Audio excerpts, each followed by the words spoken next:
Assalamualaikum warahmatullahi wabarakatuh. Kami dari kelompok 4 ingin mempresentasikan tentang aset jangka panjang 1, properti, pabrik, dan peralatan. Saya Rizka Fadila Priyanti dan dua teman saya bernama Nurul Khotijah dan Nur Hardika Ningrum. Yang pertama adalah karakteristik dan pengukuran.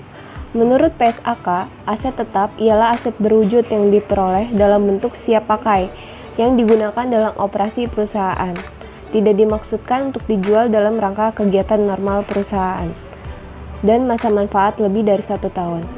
Karakteristik utama dari properti, pabrik, dan peralatan adalah yang pertama, aktiva tersebut diperoleh untuk digunakan dalam operasi dan bukan untuk dijual kembali. Yang kedua, aktiva tersebut bersifat jangka panjang dan merupakan subjek penyusutan. Yang ketiga, aktiva tersebut memiliki substansi fisik. Selanjutnya, Hendriksen mengatakan bahwa aset tetap dalam hal ini plant dan equipment memiliki beberapa karakteristik tambahan. Yang pertama, berupa barang fisik yang digunakan untuk memproduksi barang lain atau jasa. Yang kedua, memiliki masa manfaat yang terbatas. Yang ketiga, dinilai berdasarkan hak untuk menggunakan aset tersebut. Keempat, sifatnya non-moneter. Yang kelima, menghasilkan jasa selama periode yang lebih panjang dari 1 tahun atau 1 siklus operasi perusahaan. Suatu aset berwujud harus diakui sebagai suatu aset dan dikelompokkan sebagai aset tetap apabila besar kemungkinan bahwa manfaat keekonomian di masa yang akan datang yang berkaitan dengan aset tersebut akan mengalir ke dalam perusahaan. Selanjutnya, biaya perolehan aset dapat diukur. Kemudian pengukuran, suatu benda berwujud yang memenuhi kualifikasi untuk diakui sebagai suatu aset dan dikelompokkan sebagai aset tetap. Pada awalnya harus diukur berdasarkan biaya perolehan. Jika beberapa aset diperoleh melalui pembelian gabungan, dan yang kedua adalah jika aset baru dibangun dengan terlebih dahulu menjual atau menghancurkan aset lama. Dalam pembangunan aset baru, perusahaan akan menghadapi persoalan yang menyangkut biaya bunga dan alokasi biaya overhead yang digunakan secara bersamaan atau joint overhead cost. Selanjutnya ada biaya bunga. Biaya bunga yang timbul karena perusahaan meminjam uang untuk membangun aset dapat diperlukan sebagai berikut. Yang pertama, biaya bunga seluruhnya dianggap beban jika perusahaan membias menghindari timbulnya beban dengan mengeluarkan dana sendiri. Yang kedua, hanya biaya bunga aktual yang dibayar atas pinjaman yang bertujuan khusus dikapitalisasikan. Yang ketiga adalah biaya bunga atas pinjaman untuk tujuan apapun. Dikapitalisasi biaya bunga akan mencerminkan opportunity cost dari penggunaan dana baik yang berasal dari luar maupun dari ekuitas itu sendiri. Yang keempat adalah seluruh biaya bunga atas penggunaan dana baik yang berasal dari luar maupun berasal dari ekuitas dikapitalisasikan.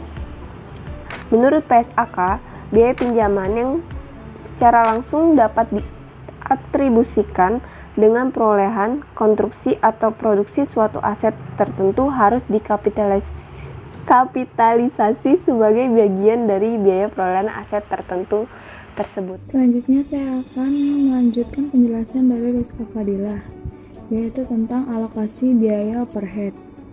Masalah lain yang timbul dalam pembangunan sendiri suatu aset baru oleh perusahaan adalah bagaimana biaya overhead dapat dialokasikan secara tepat kepada aset baru dan kepada produksi normal. Ada 4 usulan. Yang pertama yaitu jangan bebankan biaya overhead ke aset baru. Asumsi yang mendasari usulan ini adalah bahwa biaya overhead seharusnya dibebankan seluruhnya ke operasi normal dalam periode berjalan.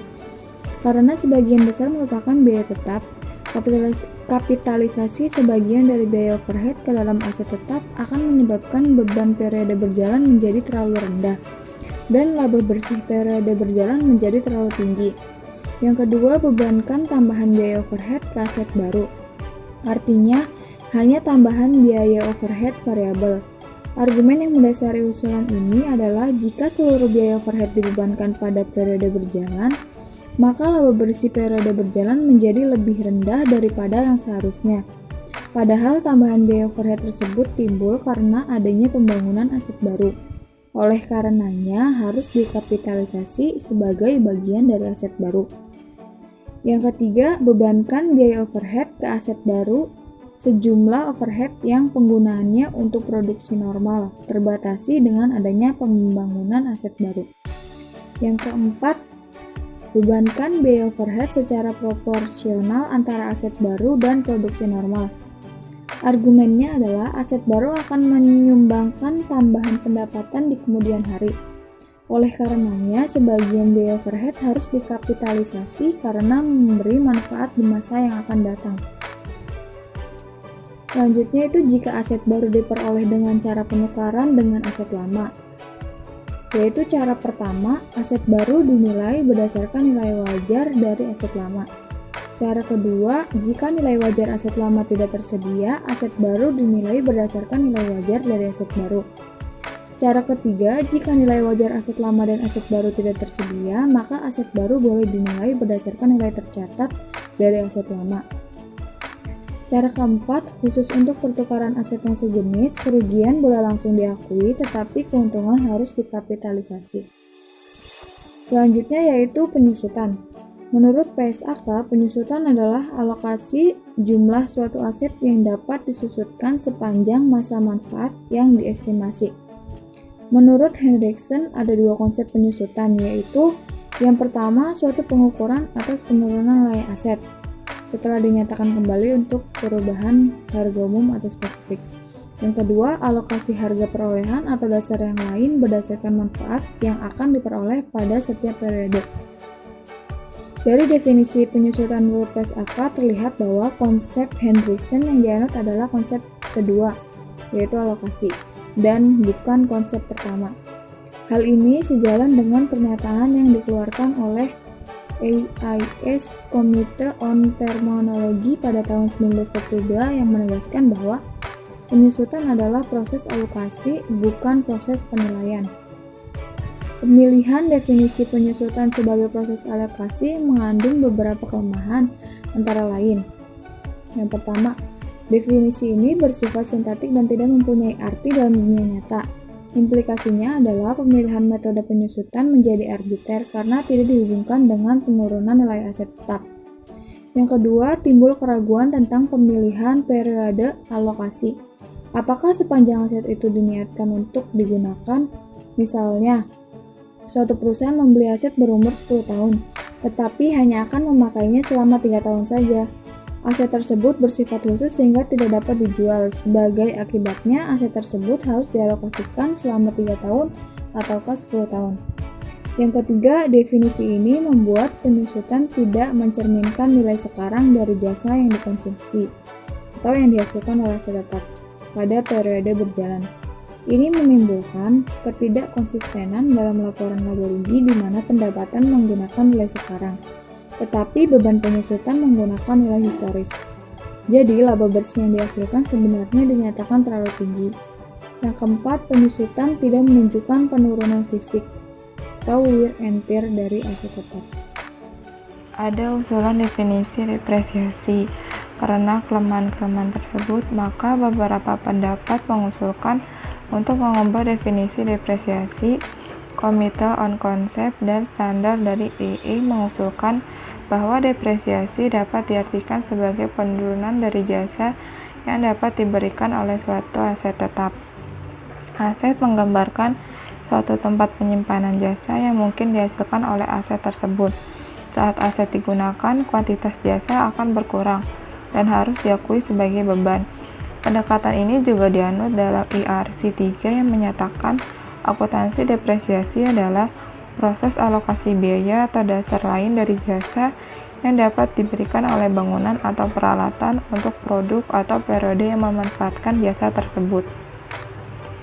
Selanjutnya ada kelemahan dari pendekatan yang pertama, penyebab depresiasi seperti penggunaan aset, kehausan, dan kerusakan fisik tidak dapat diukur secara normal. Tidak ada hubungan langsung antara penggunaan aset dengan penghasilan yang diperoleh pada periode berjalan, karena cara ini pun hanya merupakan alokasi atas biaya aset seperti pendekatan pertama. Sulit untuk menetapkan beberapa harga per unit jasa yang dihasilkan, walaupun pendekatan ini lebih memiliki arti semantik, namun tetap tidak dapat menghasilkan pengukuran depresiasi yang tidak arbiter. Kemudian ada perbaikan dan pemeliharaan. Aset yang didepresiasi sesungguhnya terdiri dari kumpulan aset, misalnya truk, yang terdiri dari mesin, karburator, ban, dan yang lainnya. Setelah digunakan, maka truk semakin usang dan kemampuan truk untuk memberikan jasa berkurang. Penurunan kemampuan ini sebelumnya kita definisikan sebagai depresiasi. Jika kemudian bagian-bagian truk diganti dan diperbaharui, maka timbul biaya pemeliharaan. Metode depresiasi yang menghubungkan antara biaya pemeliharaan dan depresiasi adalah metode penggantian. Ketika aset digunakan sehingga beberapa bagian di dalamnya memerlukan penggantian, maka penggantian tersebut merupakan beban depresiasi periode berjalan. Harga perolehan aset dipertahankan sebagai nilai buku dari aset tanpa memperhatikan biaya penggantian yang terjadi. Modifikasi dari metode ini menggunakan suatu akun penampung dan membebankan depresiasi secara periodik pada usia awal hingga biaya penggantian mencapai suatu tingkat yang konstan.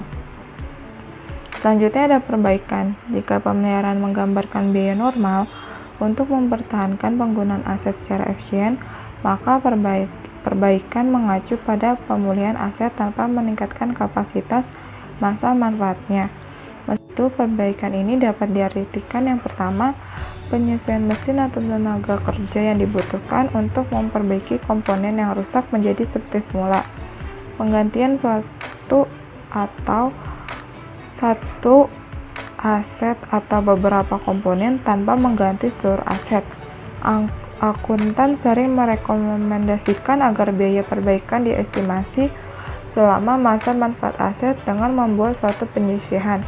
Penyisihan ini sebaiknya diperlakukan sebagai kontra akun dari aset yang dimaksud sama seperti perlakuan atas depresiasi.